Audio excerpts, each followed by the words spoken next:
The Colmar Pocket was the area held in central Alsace, France by the German 19th Army from November 1944–February 1945 against the U.S.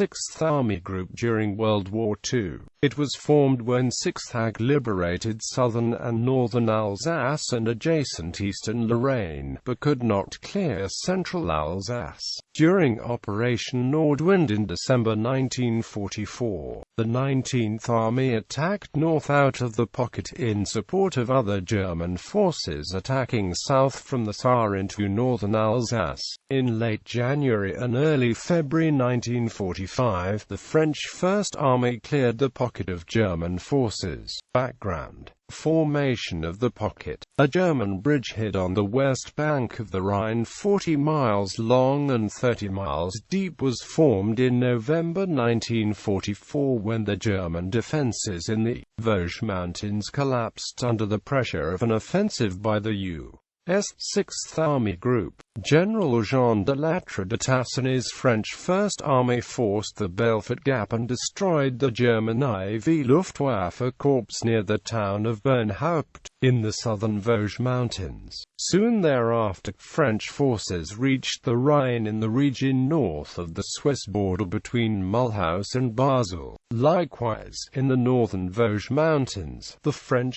2nd Armoured Division spearheaded the U.S.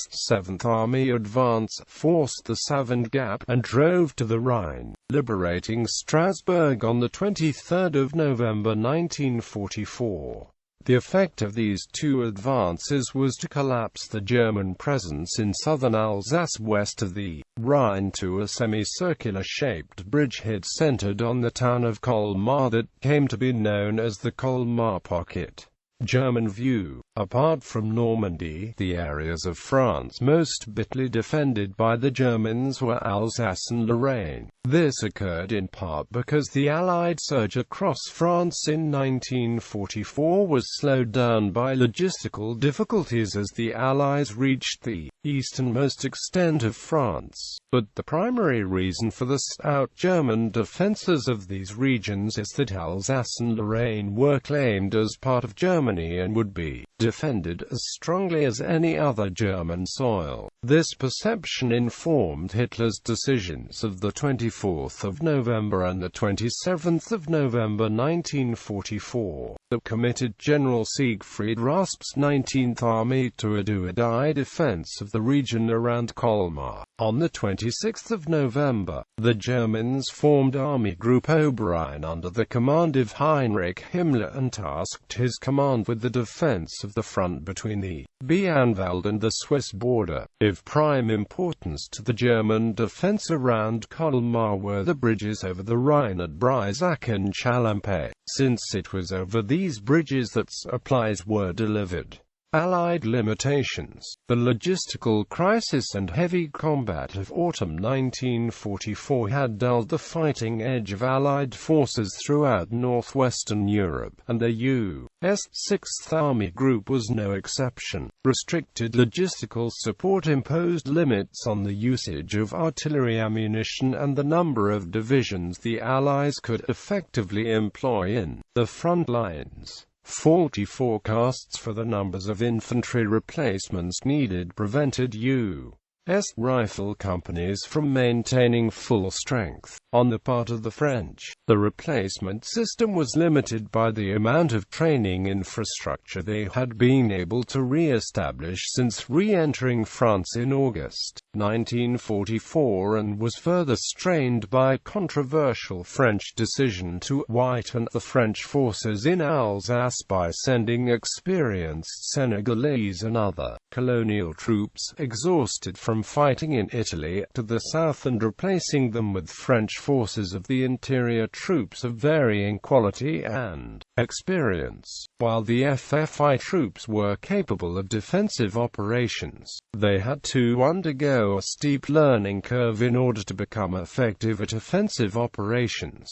particularly where complex activities such as combined arms operations were concerned. Thus, at the close of November 1944, the French First Army deployed two kinds of units: highly experienced colonial units and green units that had recently received a large influx of FFI troops, coupled with a supporting arms structure that was weaker than that of other Allied field armies. The sagging French First Army troop proficiency allowed the Germans to hold the Colmar Pocket against an unsuccessful French offensive from 15 to 22 December 1944. Allied force redeployments. On New Year's Day 1945, the Germans launched Untitled Nordwind, one objective of which was the recapture of Strasbourg. German troops of the 198th Infantry Division and the 106th Panzer Brigade attacked north out of the Colmar Pocket from 7 to 13 January. Although the defending French Second Corps suffered some minor losses during this attack, the French held the front south of Strasbourg and frustrated German attempts to recapture the city. Following the failure of Nordwind, the 6th Army Group was ordered to collapse the Colmar Pocket as part of General Dwight D. Eisenhower's plan for all Allied forces to close on the Rhine prior to invading Germany. Since the bulk of Allied troops surrounding the Colmar Pocket were French, this mission was assigned to the French First Army.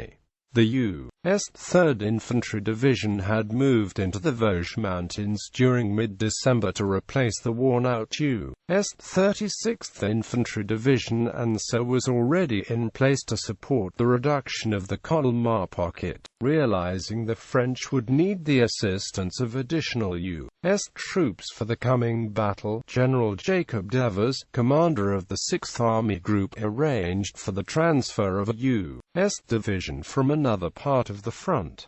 The U.S. 28th Infantry Division duly arrived from the Ardennes front and took up position along the right flank of the U.S. 3rd Infantry Division. With the 28th Division in the Kaisersberg Valley, the 3rd Division would be able to concentrate for an attack against two German divisions, the 708th Volksgrenadier and the 189th Infantry. Additionally, a U.S. Armored Division, the 10th, was scheduled to support the offensive, but as events developed, it was the U.S. 12th Armored Division that was eventually committed to the battle. Weather and terrain. The winter of 1944–45 was uncommonly cold for northwestern Europe. In his History of the French First Army, General de Lattre described the weather in Alsace as Siberian, with temperatures of -20 degrees Celsius, strong winds, and over 3 feet of snow.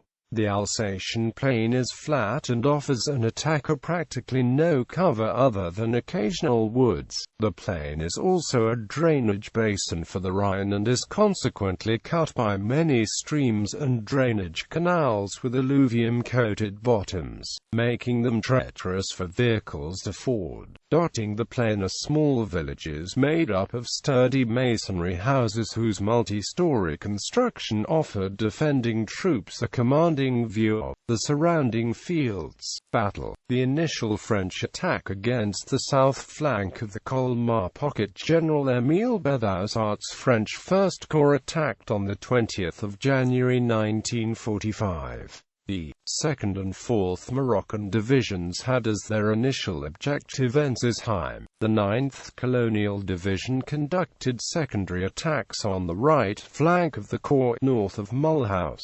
In support were tanks of the French 1st Armored Division. Attacking in a snowstorm, the French First Corps initially achieved tactical surprise against its opponent, General Eric Abraham's LXIII Army Corps. The attack of the French First Corps slowed through the night as German counterattacks began. The difficult weather and terrain coupled with a German defense in depth stymied the French First Corps advance and severely limited its success. The French attack, however, succeeded in drawing German mobile reserves and the German 2nd Mountain Division south. However, even this limited success was not without significant cost. One brigade of the French 1st Armored Division, Combat Command 1, lost 36 of some 50 medium tanks to land mines. Losses in other tank units were similar. Unlike most of the terrain on the Alsatian plain, the terrain the French First Corps fought in was hemmed in by woodlands and urban areas, and so ground was won only slowly in January after the first day of the attack.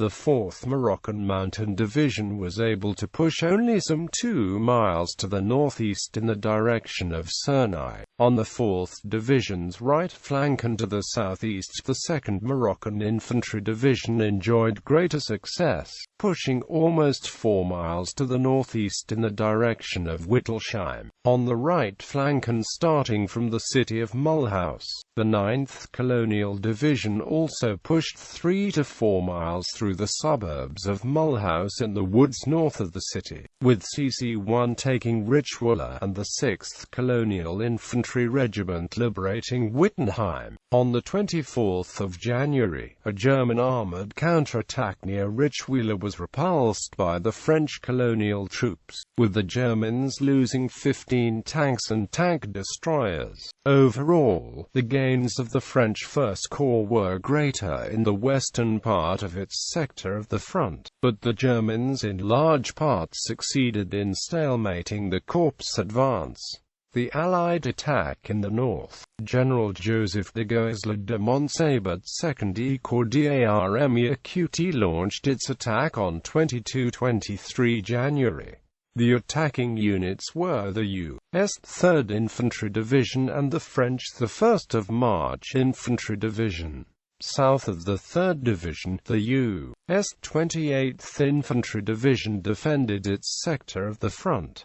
In reserve was the French 2nd Armored Division. The push to the Colmar Canal and a battle for Jessheim, General John W. O'Daniel's 3rd U.S. Infantry Division attacked to the southeast on the 22nd of January, aiming to cross the Ill River, bypass the city of Colmar to the north, and open a path for the tanks of the French 5th Armored Division to drive on the railway bridge supplying the Germans in the Colmar Pocket at Neuf-Brisach. The division's 7th Infantry Regiment pushed to the south, clearing the region between the Fecht and Ill rivers. During the clearing operations of the 7th Infantry, Private First Class Jose F. Valdez sacrificed himself to small railway station near Rosencrantz to cover the withdrawal of other members of his squadron, was posthumously awarded the Medal of Honor. The 30th Infantry Regiment moved southeast, crossed the Ill River north of the timber bridge at the Maison Rouge Farm, and moved south early on the 23rd of January, capturing the Maison Rouge Bridge. The 30th Infantry then moved south into the Riedweiler Woods, toward the towns of Riedweiler and Holtzwihr. The bridge at Maison Rouge proved unable to support U.S. tanks,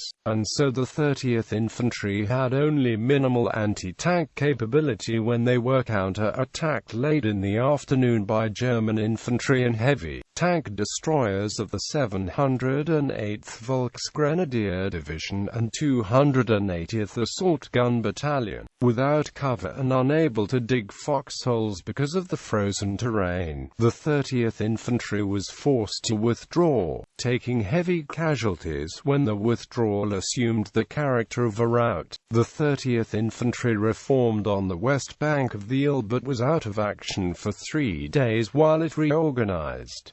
On the 25th of January, the U.S. 15th Infantry Regiment followed the course of the 30th Infantry and recaptured the bridge at Maison Rouge. A German counterattack, again supported by heavy tank destroyers, overran an exposed rifle company of the 15th Infantry around 8 o'clock but was unable to drive on the bridge because of U.S. defensive fire. Later in the day, U.S. engineers erected a bridge over the Ile north of Maison Rouge, and a battalion of the 15th Infantry supported by tanks attacked to the south, finally securing the bridgehead. Over the next 2 days, the 15th Infantry pushed south toward the towns of Riedweiler and Holzwihr, entering the Riedweiler woods. German counterattacks were common, but the U.S. troops were able to parry them with support from tanks and tank destroyers. On the 26th of January, on the south edge of the Riedweiler woods,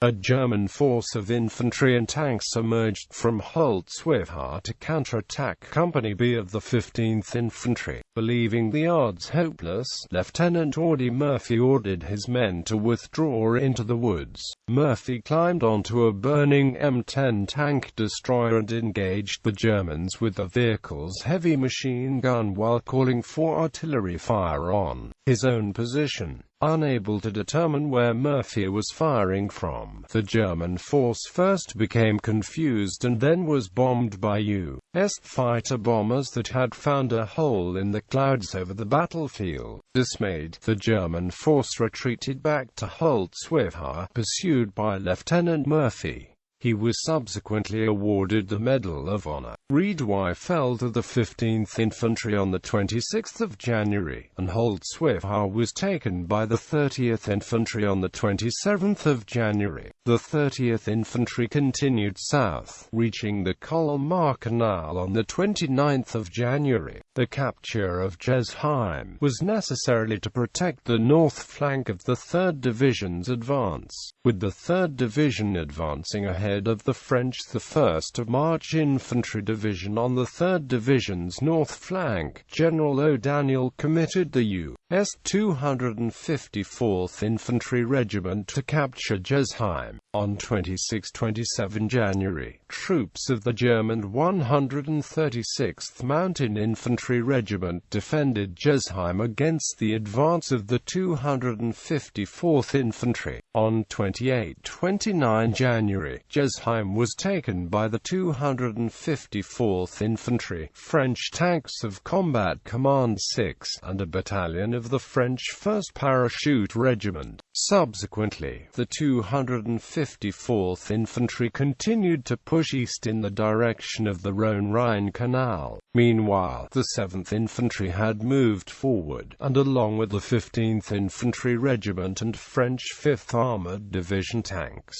were positioned to drive on the fortified town of Neuf-Brisach, about 5 miles distant from the 3rd Division spearheads. The push to the Rhine in the north on the left flank and north of the U.S. 3rd Division, General Garbe's French 1st of March Infantry Division attacked to the east on the 23rd of January with the Rhine River as their objective. Facing 4 battalions of the 708th Volksgrenadier Division supported by heavy tank destroyers and artillery, the 1st Division's 1st Brigade fought in conditions similar to that experienced by the Americans to the south. The Germans mounted a defense in depth, using positions in the villages and forests to command the open ground to the front and liberally planting landmines to slow and channelize the French advance. 2 battalions of the 708th Volksgrenadier Division counterattacked the French bridgeheads over the Ile River around 1700 on the 23rd of January but were repulsed. Wishing to avoid dug-in German infantry and armor in the Elsenheim woods,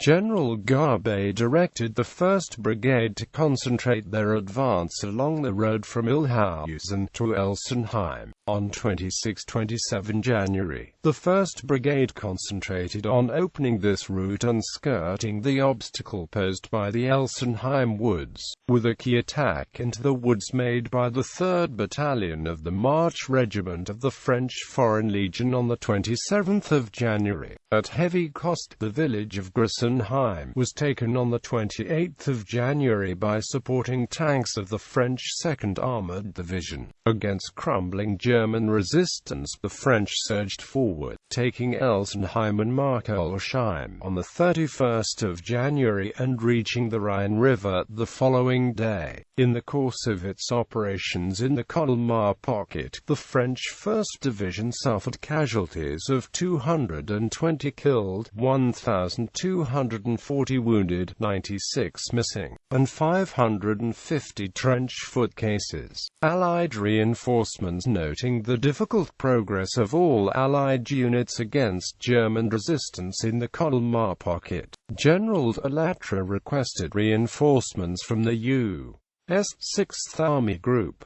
Concurring, General Devers subordinated the headquarters of the U.S. 21st Corps to the French 1st Army. General Milburn's 21st Corps took up position between the two French corps on the 28th of January and assumed command of the U.S. 3rd and 28th Infantry Divisions. Two additional U.S. divisions were also assigned to the 21st Corps, the U.S. 75th Infantry Division and the U.S. 12th Armored Division. Finally, the French 5th Armored Division, 1st Parachute Regiment, and 1st Shock Battalion were placed under 21 Corps command. The 21st Corps was given the mission of capturing the city of Colmar and driving on the bridge at Breisach. For their part, the German High Command misread the Allied objectives, believing the Allied assault to be a general pressure along the front designed to induce collapse at any given point. Hitler had agreed to a partial withdrawal in the north during the night of the 28th of January but forbade a general withdrawal over the Rhine. German outposts in the Vosges Mountains were pulled back, but the confusion of the withdrawal and the pressures of the battlefield resulted in many units becoming mixed with one another. While this did not affect the numbers available for combat, it did lower the defensive cohesion of the German units. On the 29th of January, Heeresgruppe Oberrhein was dissolved as a headquarters, and the units in the Colmar Pocket were again subordinated to Heeresgruppe G, under the command of SS Obergruppenführer Paul Hauser.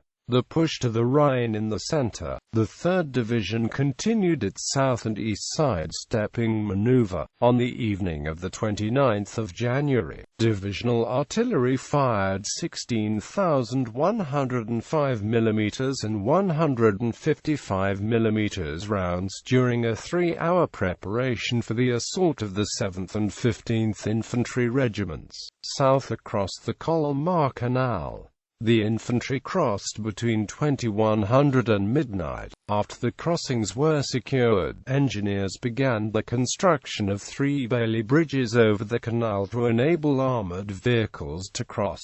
The following day, the French Armored Combat Commands CC4 and CC5 crossed the canal, with CC4 supporting the U.S. 7th Infantry and CC5 supporting the U.S. 15th Infantry. Soon thereafter, the 15th Infantry and CC5 took Jessheim in a brisk action, while the 7th Infantry was held up in front of Horberg. The same day, the 254th Infantry attacked east toward Artzenheim with support of the French Armored Combat Command CC6, but the Germans employed artillery support and dug in Jagdpanzer tank destroyers to parry the thrust, destroying 6 French tanks and 4 half-tracks. Artzenheim was taken by the French 2nd Corps on the 1st of February. Fighting in the zone of the 3rd Division, the French 1st Parachute Regiment attacked and seized Weidenslen early on the 31st of January. By 1700, patrols of the U.S. 3rd Division had reached the Rhone-Rhine Canal, some 5 miles southeast from the division's crossing points over the Colmar Canal. On the same day, French C CC6 was relieved from attachment to the U.S. 3rd Division, having taken severe losses with only 13 operational tanks in its tank battalion and 30 effectives in its French Foreign Legion Rifle Company. In its stead arrived a combat command of the French 2nd Armored Division. On the 1st of February, the 15th and 30th Infantry Regiments moved south along the Rhone-Rhine Canal, reaching the area just north of Neuf-Brisach. On 2 to 3 February, the 7th Infantry drove south along the same canal, passing through Artzenheim and taking Biesheim after a bitter day-long battle. Near Biesheim, Technician 5 Forest E. Pedden of 3rd Division Artillery dashed through intense German fire on the 3rd of February to summon help for an ambushed infantry unit. Returning on a light tank, Pedden was killed when the tank was hit and destroyed. For his heroism, Pedden was posthumously awarded the Medal of Honor. After a day spent consolidating its positions, the 3rd Division moved south again on the 5th of February, taking Vogelgrund the following day. The fortified town of Neuf-Brisach was swiftly entered and taken on the 6th of February by the 30th Infantry, with the help of 2 French children and another civilian, who showed the Americans undefended passages into the town. The Germans, having evacuated what remained of the men and equipment, had destroyed the bridge over the Rhine at Breisach. The taking of Neuf-Brisach marked the end of operations in the Colmar Pocket for the U.S. 3rd Infantry Division. Clearing the pocket between Colmar and the Rhine, the 75th Division entered the front lines on the 31st of January, between the U.S. 3rd and 28th Infantry Divisions. Attacking on the 1st of February, the 289th Infantry Regiment cleared Horburg and the 290th Infantry Regiment advanced on Jessheim, occupying the town at 1400 on the 2nd of February. The same day, the 75th Division made diversionary attacks to cover the Allied drive on the city of Colmar, adjacent to the division's western sector. On the 3rd of February, the 75th Division cleared the Forêt de Manuel and consolidated its gains the following day. Moving again on the 5th of February, the division overran Appenweier, Hettenschlag, and Wolfgatzen. On the 6th of February, the 75th Division reached the Rhone-Rhine Canal south of Neuf-Brisach. This action brought to close the U.S. 75th Infantry Division operations in the Colmar Pocket, the liberation of Colmar having been on the defense at this point in the battle. The General Normancote's 28th Division was teamed with the French Armored Combat Command CC4 and told to take the city of Colmar. Leading with the U.S. 109th Infantry Regiment on the 2nd of February, the infantry crossed an anti-tank ditch north of the city, while the French armor located a crossing point over the obstacle. This accomplished, the French armor plunged into Colmar, reaching the place Rapp at 11:30. On 2 to 3 February, the 109th Infantry, the French CC4, 1st Parachute Regiment and Commandos cleared the city of Germans. In a symbolic act, the French 152nd Infantry Regiment re-entered Colmar, its pre-war garrison. Pushing south on the 3rd of February, the 112th Infantry entered Turkheim and cleared Ingersheim to the west of Colmar. Other units of the 28th Division joined the French in blocking German exit routes from the Vosges Mountains. On the 6th of February, the 28th Division moved eastwards to the Rhone-Rhine Canal on the south flank of the U.S. 21st Corps, ending 28th Division participation in the battle. The Colmar Pocket split on the 3rd of February. The 12th Armored Division moved south through 28th Division lines with the objective of linking up with the French 1st Corps and splitting the Colmar Pocket.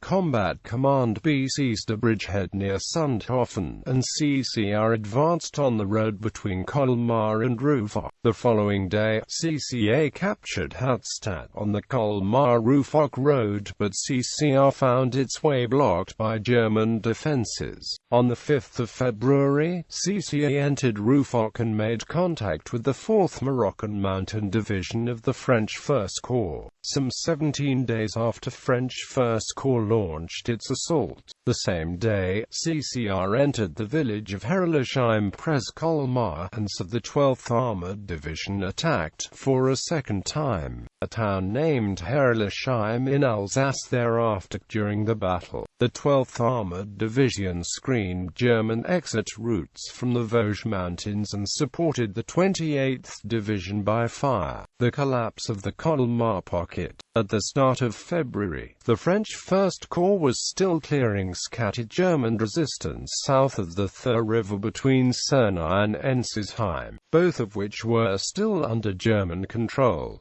The clearing of this area was not completed until the 3rd of February. On the 4th of February, 1st Corps assaulted north across the Thur River and, encountering only limited German resistance, the 4th Moroccan Mountain Division was able to push to the southern outskirts of Rufok. Saar, abandoned by the Germans, was occupied the same day. The following day, the 4th Moroccan Division linked up with the U.S. 12th Armored Division in Rufok, and the 9th Colonial Infantry Division attacked Ensisheim. The original corps objective, Hertzfelden, was taken by the 2nd Moroccan Infantry Division on the 6th of February, and the 9th Colonial Division completed the capture of Ensisheim and drove east into the Heath Woods.